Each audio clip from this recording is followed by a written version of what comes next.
Hello everyone, I just wanted to show a video of the non-southern side of my ancestry. So I guess to explain it, my father's side is all pretty much southern. And my mom's father's side of the family is from the deep south, so southern, but my mom's mother's side of the family is not southern.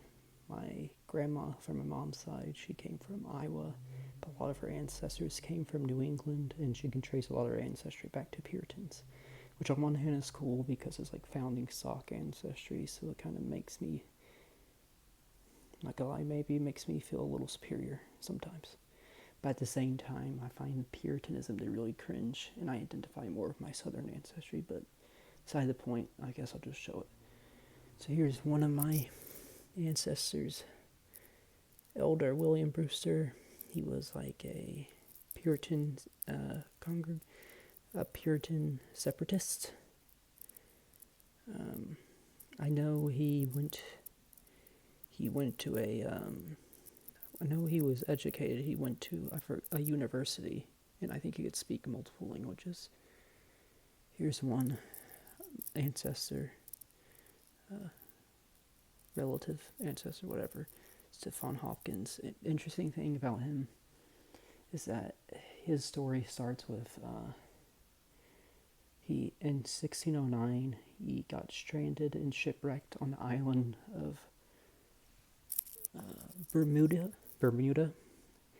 and he tried to, and that he was accused of almost leading a mutiny and almost ended up in his execution, but he didn't get executed, and then I guess, I'm probably getting the dates mixed up, but then sometime he came to the Virginia colony as an indentured servant, worked a little bit, and this was in 1611, and then got 30 acres of land, but then he went back to England, and then came back on the Mayflower to settle in New England. But the thing about him, he was not a Puritan. He was referred to as a stranger, and strangers were people who only came on the Mayflower for economic reasons and not religious. So he was not a Puritan.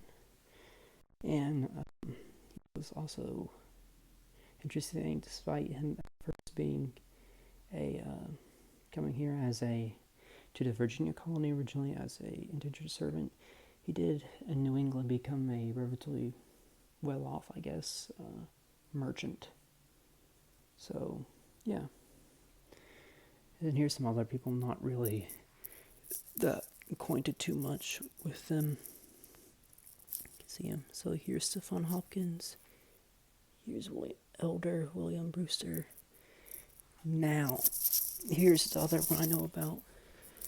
Here's some others. And now, Governor William Bradford, who was the second governor of the Plymouth colony. From what I know, he was either had a tutor or something, or self-educated. He spoke multiple languages. His families were relatively well-off farmers, landowners in England.